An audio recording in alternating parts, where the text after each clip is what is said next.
आनंदी मालिकेच्या आजच्या भागामध्ये इथे आता शिल्पा खूप चिडलेली असते आनंदीवरती. तेव्हा तिने युगंधरला घाईघाईने ऑफिसमधून बोलावून घेतलेलं असतं आणि ती युगंधरला म्हणत असते की युगंधर, हे सगळं काय आहे? आनंदीने आपल्याला कुणालाही पूर्वकल्पना न देता पृथ्वीला लग्नाबद्दलचं सत्य सांगितलं. म्हणजे तू बघतोयस ना, ही या घरामध्ये मोलकरीण म्हणून नाही तर तिला या घरामध्ये मालकीण व्हायचं आहे, मालकीण. तेव्हा धनश्री म्हणते, हो ना, तरी मी विचार करत होते की ही मुलगी इतकी साधीभोळी कशी काय राहते या घरामध्ये. नक्कीच तिचा असा डाव होता, तिला या घरामध्ये मालकिणीचा अधिकार हवा असेल. तेव्हा शिल्पा म्हणते, नाहीतर काय, आधी म्हणाली की मोलकरीण म्हणून राहीन आणि आता मुलांना सांगितलं की ती तुझी बायको आणि मुलांची आई आहे म्हणून. आणि तुला माहिती आहे का, ह्या अशा बोलण्याने जर काही विपरीत परिणाम झाला असता तर. तेव्हा इथे युगंधर म्हणत असतो, ताई ताई तू जरा शांत हो. ती म्हणते, कशी शांत होऊ? अरे ही मोलकरीण नाही, हिला या घरामध्ये मालकीण म्हणून मिरवायचं आहे, समिधाची जागा घ्यायची आहे आणि तू सगळं काही ऐकून घेतोयस. तेव्हा इथे युगंधर म्हणतो, आनंदी हे सगळं काय आहे? तू मला पूर्वकल्पना न देता पृथ्वीला सत्य कसं काय सांगितलंस? माझ्याशी एकदा बोलणं तुला गरजेचं वाटलं नाही का? तेव्हा आनंदी म्हणते की मालक साहेब मला माफ करा, पण मी कुठल्या तोंडाने तुमच्याजवळ बोलणार होते, कारण मी पृथ्वीला सगळं सत्य सांगणं गरजेचं होतं. तेव्हा माई म्हणतात, पण एवढी काय गरज पडली सत्य सांगण्याची? तेव्हा आनंदी म्हणते, माई, मिताली आणि पृथ्वी या दोघांचा माझ्यावरचा विश्वास हा बळकट होत जात होता. ते दोघेजण माझ्यावरती इतका विश्वास ठेवत होते की मी त्यांना जे सांगत होते, जसं सांगत होते ते त्या पद्धतीने आपलं कामसुद्धा करत होते. आणि म्हणून मला असं वाटलं की त्या मुलांचा माझ्यावरती एवढा विश्वास आहे तर मी त्यांचा विश्वासघात करू नये. जर आज ना उद्या त्यांना दुसरीकडून कुठूनही कळलं असतं की मी या घरची मोलकरीण नाही, सून आहे, मी मालक साहेबांची बायको आहे, तर त्या दोघांना किती मोठा धक्का बसला असता. त्यांचा काही गैरसमज व्हायला नको म्हणून हे सत्य मी त्यांना सांगून टाकलं. तेव्हा इथे शिल्पा म्हणत असते, अगं आनंदी, पण तुला एक गोष्ट कळते का? आली मोठी त्यांचा विचार करणारी. जर पृथ्वीने शांतपणे तुझं ऐकून न घेता जर काही विपरीत परिणाम झाला असता, त्याने जर स्वतःला मनाला ही गोष्ट लावून घेतली असती तर किती मोठा घोटाळा झाला असता, हे कळतंय का तुला? तेव्हा इथे युगंधर म्हणत असतो, ताई तू शांत हो, तसं काही झालं तर नाही ना, पृथ्वीने शांतपणे ही गोष्ट हाताळलेली आहे, मग कशाला उगाच आपण काहीही बोलायचं. हे बघ, आनंदीने जे केलं ते योग्य केलं ना, आणि ती जर मुलांची आई बनण्याचा प्रयत्न करते तर करू देत. एक गोष्ट लक्षात ठेव ताई, पृथ्वी बदललाय. अगं पृथ्वी, मिताली दोघंजणं स्वतःच्या घरामध्ये राहत आहेत, तसं आता कुठे राहायला लागलेत. दोघांच्या चेहऱ्यावरती हसूसुद्धा आलेलं आहे. माझ्या मुलांच्या चेहऱ्यावरती इतक्या वर्षानंतर मी आनंद बघितला आहे. समिधा गेल्यानंतर माझी मुलं खळखळून हसायला लागली आहेत. या घराला ते आपलं घरसुद्धा मानायला तयार नव्हते, ते आता इथे येऊन राहायला लागलेत. ही काही छोटी गोष्ट नाही आहे. आणि हे बघ ताई, एक गोष्ट तू विसरू नको, हे सगळं आनंदीमुळे शक्य झालेलं आहे. आनंदीमुळे ती मुलं या घराला आपलं मानायला लागली आहेत. आनंदीवरती त्यांचा विश्वास आहे आणि त्यामुळे ही गोष्ट तिला सांगावीशी वाटली तर सांगू देत ना. पृथ्वीने सगळ्या गोष्टी नीट समजावून घेतल्यात ना. तेव्हा इथे युगंधर म्हणतो, आणि हे बघ, मी काय म्हणतो की आता ॲवॉर्ड फंक्शनला जायचा विचार मी बदलला आहे. कारण आनंदी त्याला म्हणते की तुम्ही या लग्नामध्ये स्वतःला कोंडून घेतलं होतं आणि तुम्ही तुमच्या कष्टाने मिळणारा तुम्हाला ॲवॉर्ड तो सुद्धा घ्यायला तयार नव्हतात. पण आता युगंधरला ते पटलेलं असतं. युगंधर म्हणतो की शिर्के, तुम्ही त्या ॲवॉर्ड फंक्शनवाल्यांना मेल पाठवलेला नाही आहे ना? तो म्हणतो, नाही, अजूनपर्यंत तरी मी नाही पाठवला.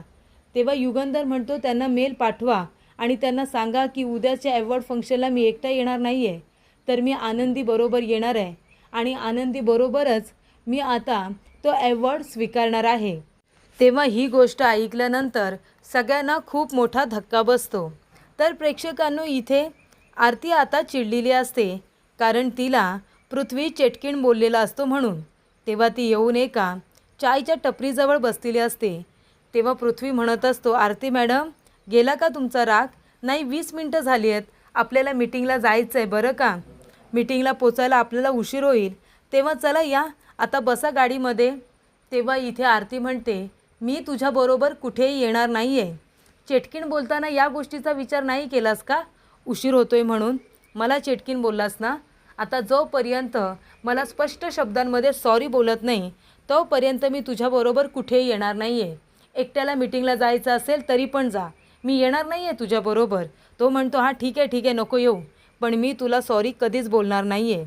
तेव्हा चायवाला आरतीला चाय देतो, पृथ्वीला चाय द्यायला जातो आणि म्हणतो सर अहो कशाला उगाच वाद घालताय, एक सॉरी तर म्हणायचं आहे ना, तुम्हाला महत्त्वाच्या मीटिंगला जायचं आहे, म्हणा सॉरी आणि व्हा मोकळे.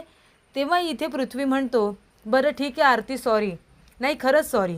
ती म्हणते चल मला आवाज नाही आला, चेटकीण बोलताना मोठ्याने बोललास ना, सॉरी म्हणताना सुद्धा मोठ्याने बोल. तेव्हा तो म्हणतो बरं ठीक आहे आरती सॉरी, पुन्हा मी अशी चूक करणार नाही, ठीक आहे. तेव्हा ती म्हणते हां आता ठीक आहे चल. आणि तेव्हा ती जाऊन गाडीमध्ये बसते. अचानक गाडी आता बंद पडते. ती म्हणते काय झालं? पृथ्वी म्हणतो जा जरा जाऊन धक्का मार. ती म्हणते मी एकटी कशी धक्का मारणार आहे? तो म्हणतो मग इथे चालवणार कोण? जा थोडा धक्का मार जा. तेव्हा आरती आता पूर्ण इथे ताकद लावून धक्का मारत असते. तेव्हा पृथ्वी हसत असतो, कारण त्याने मुद्दामून आरतीला शिक्षा दिलेली असते. तिने हट्ट केलेला असतो ना सॉरी म्हणण्यासाठी म्हणून. तेव्हा तो म्हणतो मार अजून धक्का मार. तेव्हा बाजूने जाणारे काका म्हणत असतात अगं ये बाळा, अगं तू का गाडीला धक्का मारतेस? गाडी तर नीट आहे, ते बघ ना मागच्या तिन्ही लाईट सुरू आहेत. ते आतमध्ये जे कोणी बसलेत ना ते तुझी मस्करी करतायत. नको अगं धक्का मारू, जा जाऊन विचार त्यांना.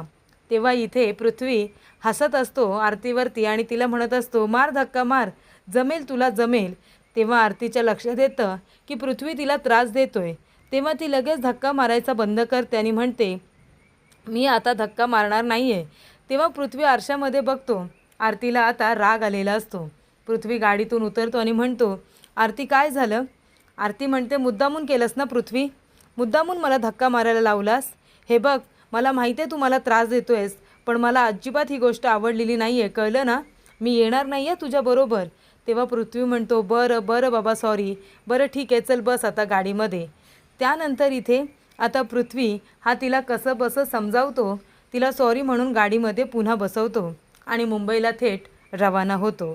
त्याचबरोबर इथे आता शिल्पा चिडलेली असते. ती म्हणते हे काय बोलतोयस तू युगंधर?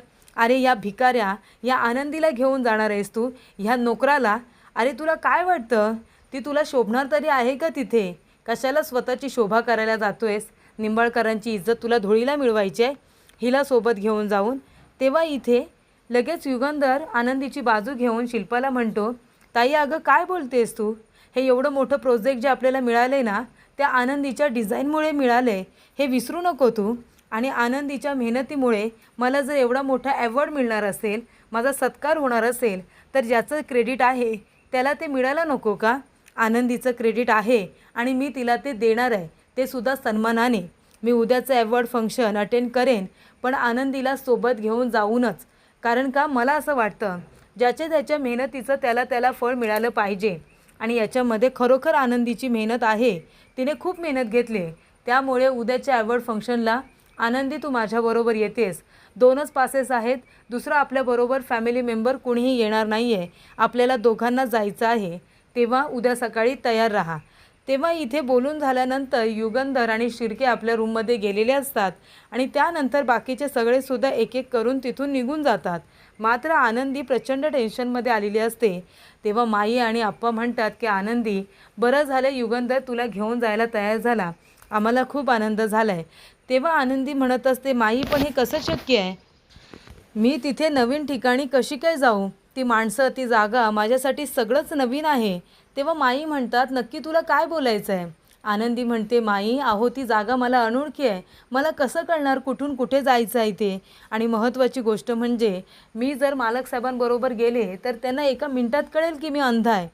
त्यानंतर माई आप्पा पण टेन्शनमध्ये आलेले असतात.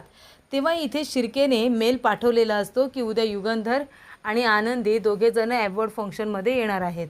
तेव्हा इथे शिर्के म्हणतात की मालक साहेब मला खरंच खूप आनंद झाला आहे की तुम्ही आनंदीला घेऊन जायला तयार झालात.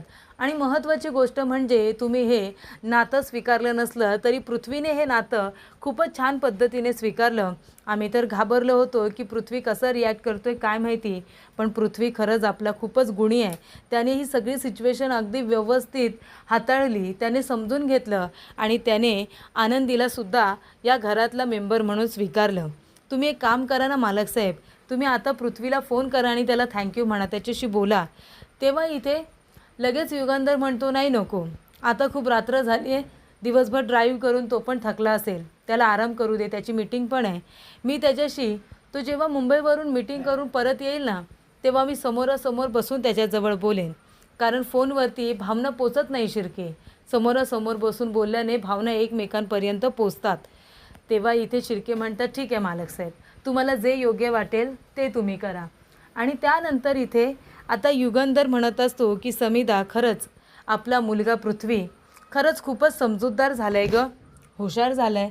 त्याने ही सिच्युएशन किती व्यवस्थितपणे हाताळली बघ ना. आनंदीने त्याला स्वीकारलं. हे बघ, काही झालं ना तरी माझी बायको म्हणून आयुष्यभर तूच महत्त्वाची असशील, मला माझ्याबरोबर तूच असशील. पण इथे आनंदीला या घरातला फॅमिली मेंबर म्हणून मुलांनी स्वीकारलं तरी खूप आहे गं. कारण त्या बिचारीची काही चूक नाही आहे. ती या घरासाठी, आपल्या बिझनेससाठी आणि मुलांसाठी खूपच धडपड करते. त्यामुळे मुलांनी तरी तिला स्वीकारलं तरी ही गोष्ट खूप चांगली आहे, असं आता युगंधरसुद्धा म्हणत असतो. त्यानंतर इथे समिधा आणि पृथ्वीचा जो फोटो आहे ना लहानपणीचा, जो कपाटामध्ये ठेवलेला असतो, तो इथे युगंधरने काढून आता बाहेर लावलेला असतो. आणि त्यानंतर इथे आता पृथ्वी आणि आरती हॉटेलच्या रूममध्ये थांबलेल्या असतात. पण तिथे आता एकच रूम बुक केलेला असतो. तेव्हा इथे आरती म्हणत असते, हे बघ पृथ्वी, मी तुझ्याबरोबर एका रूममध्ये इथे राहणार नाही आहे. तेव्हा तो म्हणत असतो, अगं बाई, पण 2 बेड आहेत ना. आणि महत्त्वाची गोष्ट म्हणजे तुझं येणं हे मला माहितीसुद्धा नव्हतं. इथे मी आणि माझी बहीण मिताली येणार होतो, तेव्हा मी एकच रूम घेतली आणि 2 बेड घेतले. पण आता तुझं येणं हे मला माहिती तरी होतं का? पण आता मी रिसेप्शनजवळ किती भांडलो तू बघितलंस ना दुसऱ्या रूमसाठी. पण आता नाही भेटत आहे, त्यांच्याकडे दुसरा रूमच नाही आहे, तर मी काय करू? तेव्हा आरती म्हणते, हे बघ, एकाच रूममध्ये मी कुठल्याही मुलाबरोबर थांबणार नाही आहे. संस्कार नाही आहेत ते आमचे. मी एका सुसंस्कृत घरातली मुलगी आहे. तो म्हणतो, 1 मिनिट, मला इथे कोणीही सुसंस्कृत मुलगी दिसत नाही आहे. तेव्हा आरती त्याला चिमटा काढते आणि म्हणते, दिसली आता तुला सुसंस्कृत मुलगी? तो म्हणतो, मी पण चांगल्या घरातला मुलगा आहे, कळलं ना तुला? आणि मी काय तुला चावायला येणार नाही आहे, कळलं? शांतपणे एका बाजूला झोपू शकतेस. आजच्या रात्रीचा तर प्रश्न आहे. ती म्हणते, पृथ्वी तुला नाही कळणार, मी बाहेर जाऊन आहे ना कॉरिडोअरमध्ये झोपेन, पण मी इथे नाही थांबणार. तो म्हणतो, हां जा जा, कॉरिडोअरमध्ये जाऊन जा, तिथे झोपा, ती मस्त जागा आहे तुझ्यासाठी. तिथे आहे ना काही लोक येतात, काही मुलं दारू पण प्यालेली असतात, हां, छेड काढतात, छेडतात, काहीही बोलतात. जा तिथे जा, ती मुलं तुझी छेड काढतील ना तेव्हा तुला कळेल, जा. ती म्हणते, एक हतबल मुलगी बाहेर कॉरिडोरमध्ये जाऊन झोपायला तयार आहे आणि तू तिला जाऊ देतोयस? लाज नाही वाटत तुला पृथ्वी? तो म्हणतो, मग इथे झोप ना, हा आहे ना बेड तुझ्यासाठी, कशाला बाहेर जातेस? ती म्हणते, नाही, पण मी इथे झोपणार नाही आहे. मी एक काम करते, मी बाथरूममध्ये जाऊन झोपेन, पण मी या रूममध्ये नाही झोपणार. बेड वेगवेगळे आले तरी पण 4 भिंती आणि छप्पर तर एकच आहे ना, आणि ते मला मान्य नाही आहे. तो म्हणतो, हो का? मग एक काम कर, जा, बाथरूममध्ये झोपायचं आहे ना तुला, तिथे झोप, तीच जागा तुझ्यासाठी उत्तम आहे. तुला नाही झोपायचं आहे इथे, नको झोपू. मी आपला माझ्या या गुबगुबीत नरम नरम गादीवरती अगदी छान आनंदाने झोपणार आहे. ठीक आहे, जा आरती, जिकडे जायचं आहे तिथे जा. आरतीसुद्धा रागानेच आपली बॅग उचलते आणि जाऊन आता बाथरूममध्ये बसते. त्यानंतर प्रेक्षकांनो, पुढील भागामध्ये शिल्पा येते आनंदीजवळ बोलायला आणि ती म्हणत असते, एक गोष्ट लक्षात ठेव आनंदी, उद्याच्या कार्यक्रमाला अवॉर्ड फंक्शनला तू जायचं नाही आहे. कारण तू जर तिथे गेलीस ना तर तू फक्त आणि फक्त युगंधरची आणि निंबाळकर कुटुंबांची इज्जत घालवू शकतेस. बाकी तू तिथे जाऊन काही करणार नाही आहेस. काहीही झालं तरी उद्याच्या फंक्शनला तू जायचं नाही. काहीही कारण सांग, काहीही बोल, पण युगंधर बरोबर जायचं नाही म्हणजे नाही. त्यानंतर विद्याधर म्हणत असतो, धनश्री, इथे माई आणि आप्पांना उद्याचा कार्यक्रम लाईव्ह बघायचा आहे ना? नाही, ठीक आहे, तू एक काम कर, प्रोजेक्टरची तू आता निवड करच. प्रोजेक्टर वगैरे सगळं काही तयार ठेव. उद्याचा कार्यक्रम लाईव्ह ते दोघेजणं नक्की बघतील. आणि उद्या जो काही धमाका होणार आहे ना, इथे आता निंबाळकरांच्या घराच्या चिंधड्या चिंधड्या होणार आहे. संपूर्ण घर इथे हलणार आहे, अशी एक घटना उद्या घडणार आहे. तर विद्याधरने इथे आता निंबाळकरांची इज्जत चव्हाट्यावरती येईल अशा पद्धतीचं काम पुन्हा एकदा केलेलं असतं आणि त्याच्यामध्ये बिचारी आनंदी ही भरडली जाणार असते.